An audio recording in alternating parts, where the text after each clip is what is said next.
என்னடா தம்பி ஆபத்தா? நான் சமாளிச்சுக்கிறேன், நீ போ. யா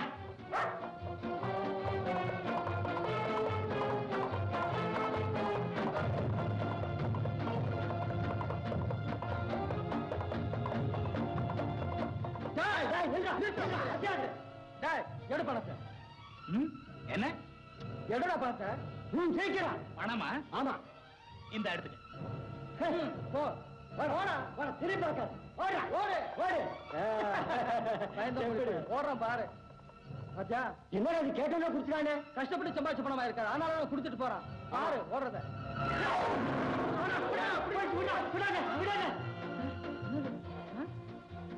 அண்ணன் நிச்சயம் கஷ்டப்பட்டு சம்பாதிச்ச பணம் தான். ஆமாண்டா, அதனாலதான் அவங்க போயிடுச்சு. சரி சரி வா போவா. வாடா தம்பி வா. சபாஷா தம்பி சபாஷ். வா போலாம்.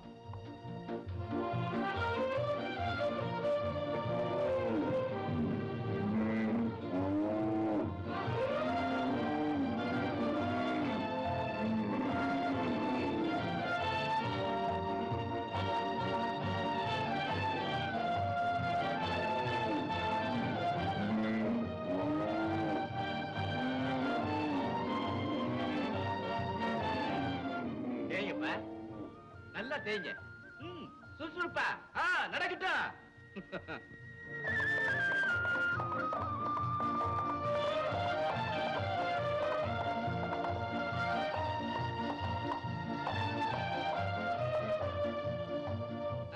அண்ணா அண்ணா தம்பி வந்துட்டியாடா? உடம்புதான் இங்க இருந்ததே தவிர உள்ளம் எல்லாம் உண்மையிலதான்டா. தாடாட்டாலும் சதா ஆடும் இல்லையா? அண்ணா நம்முடைய இந்த ரத்த பாசம் உயிருள்ள வரைக்கும் இப்படியே இருக்கு. ஆண்டவன் தான் துரத்திய முருகா. அண்ணா இத்தனை நாளை விட இன்னைக்கு பண வசூல் எக்கச்சக்கம். பணத்துக்காக ஒன்னு எதிர்பார்க்கடா, வழியில ஏதாவது நீ நினைக்கிற மாதிரியே நடந்தது. என்னடா? 2 பேர் கத்தி மனையில பணத்தை கேட்டாங்க. நானும் தம்பி மணி இருக்காங்க தைரியத்துல பணத்தை கொடுத்துட்டு மணியும் பணத்தை வசூல் பண்ணிட்டு வந்தேன். மணி எங்கடா?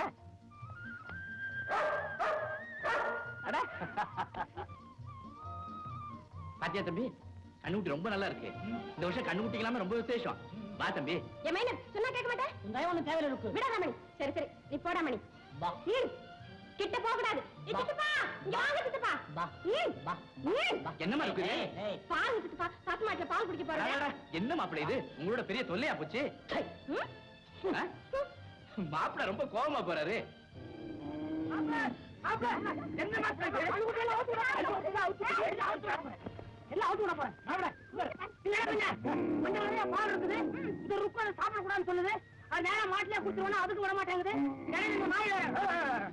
இந்த வீட்டுல எல்லாருமே எதுங்க பார்த்த மாயிலா ஜீவன் இதெல்லாம் அவுத்து விட போறேன். உன்னோட பெரிய தொல்லையா போச்சு. உன்ன தஞ்ச வேண்டியதுல வீட்டை விட்டு போயிடுறேன். என்ன அக்கா சாகரப்பு உன்னை என் கையில ஒப்படைச்சாங்க. உன்னை வளர்த்து ஆளாக்கி உன் அறப்பை சீட்டை தீர்த்து என் ஒண்ணு விட்டு அண்ணன் கல்யாணம் பண்ணி வைக்கணும்னு நாங்க தீர்மானம் பண்ணோம். பாவம் பொண்ணு, அவளுக்கு உனக்கு கல்யாணம் செஞ்சு வச்சு நாங்க சந்தோஷப்படணும்னு நினைச்சோம். இப்போ சந்தோஷம் தானே. ஆனா இந்த அறப்பைத்தியம் சீராக இருக்கு. அறப்பைத்தியம் இல்ல, இந்த ஜென்மத்துல தீராது.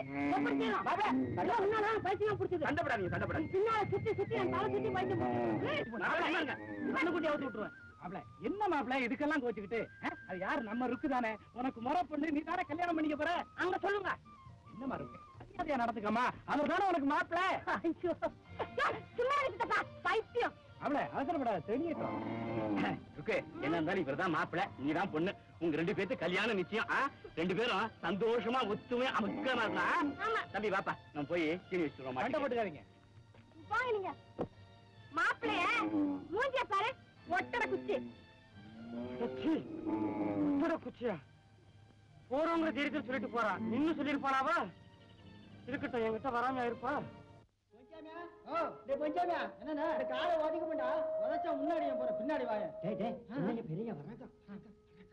காளைகளை குளிப்பாட்டியாச்சா? ஆச்சுங்கய்யா. காளைகளுக்கு தீனி வச்சாச்சா? எல்லாம் வச்சாச்சுங்க. தம்பி, இந்த வருஷம் இந்த காளை தான் முதல் பரிசு வாங்க போகுது. கண்டிப்பா நம்ம காளை தான் முதல் பரிசு வாங்க போகுது. ஐயா வணக்கமுங்க. என்னங்க? சந்தைக்கு போறதுக்கு வண்டிக்கு தயாரா இருக்குதுங்க. சரி நீங்க போங்க, நான் தம்பியோட வீட்டுக்கு போயிட்டு வரேன். தம்பி வா.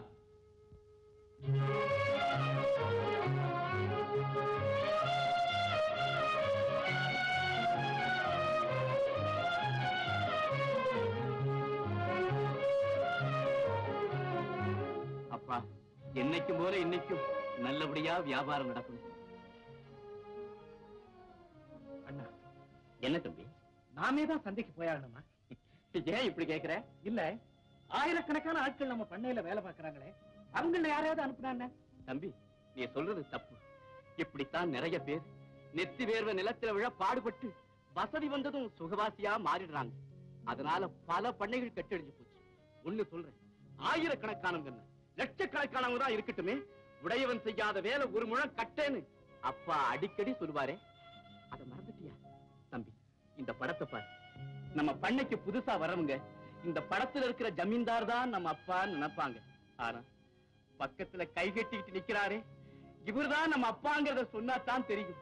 தம்பி, பண வசதி வந்த உடனே பழைய நிலைமையை மறைச்சிட்டு தன்னை ராஜவம்சம்னு சொல்லிக்கிட்டு இருக்கிற இந்த உலகத்துல தான் ஒரு ஜமீன்தார்கிட்ட கூலிக்காரனா இருக்கும் போது எடுத்துக்கிட்ட போட்டோ தான் இந்த வீட்டுல இருக்கணும்னு அப்பா சாகரப்ப சொன்னாரே, அது ஏன் தெரியுமா? தெரியும். என்னைக்காவது ஒரு நாள் இந்த மாதிரி உழைக்கிறத மறந்துட்டு ஆடம்பரமா இருக்க நினைக்கிற போது ஒரு காலத்துல அவர் இன்னொருத்தர்கிட்ட வேலை செஞ்சதை நினைச்சு பார்த்தாவது திருந்தட்டுமேனுதான்.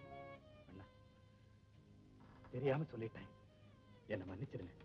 பரவாயில்ல தம்பி, தோட்டத்துல எல்லாரும் நமக்காக காத்துட்டு இருப்பாங்க. பாப்பலாம்.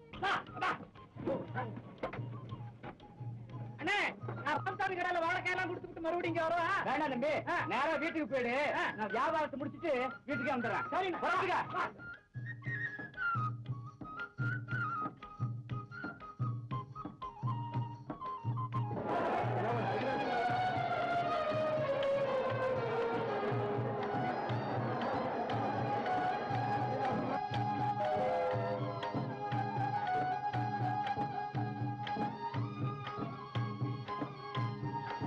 என்ன மீனாட்சி, இன்னும் வியாபாரம் ஆரம்பிக்கலையா?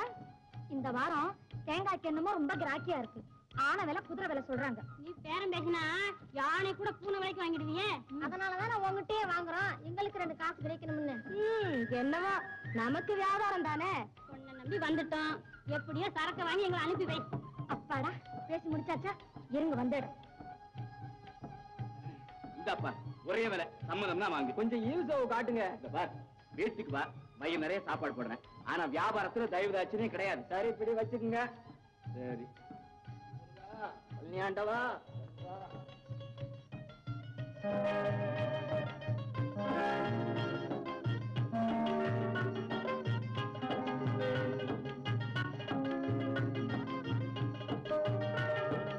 இந்த பொண்ணு என்ன வந்த பார்த்த புறப்பட்ட? காய் வாங்க வந்தேன், உங்க கரார் விலையை பார்த்தேன், பத்தாதுன்னு புறப்பட்டுட்டேன். ஆமா, காய் வீட்டுக்கா வியாபாரத்துக்கா? எல்லாம் வியாபாரத்துக்கு தான். மொத்தமா வாங்கி சில்லறைக்கு விக்கிறேன். அப்போ உனக்காக வேணா 100 3000 ரூபான்னு கொடுத்துற 3 ரூபான்னு கொடுக்குறேன். கொஞ்ச நேரத்துக்கு முன்னாலதான் வியாபாரத்துல தயவுதாட்சியம் காட்ட மாட்டேன்னு சொன்னீங்க. ஆனா என் மேல மட்டும் எப்படி திடீர்னு இறக்கம் வந்தது? பெண்ணுனா பெரிய இறங்குன்னு சொல்லுவாங்க. நான் மனுஷனாச்சே, இறக்கப்படாம இருக்க முடியுமா? உங்க நல்ல மனசு உங்களோடயே இருக்கட்டும். ஆம்பளைங்க இறக்கப்படுறத நான் அதிகமா விரும்ப மாட்டேன். சரி சரி, எவ்வளவு இருக்கு? 2000 இருக்கு. 2000-ஆ? சரி, 103 ரூபா மேனிக்கு எல்லாத்தையும் கொடுங்க. சரி. என்ன மீனாட்சி, நேரம் ஆச்சு. இன்னைக்கு வாழைக்காய் வியாபாரம் தான். 100 3.25 ரூபாய். யாராருக்கு எவ்வளவு வேணுமோ எடுத்துக்கிட்டு பணத்தை முதல்ல கொடுங்க. இந்த எனக்கு 750 கொடு. இந்தா எனக்கு 500. எனக்கு ஒரு 750. எடுத்துக்க சீக்கிரம் வந்தா.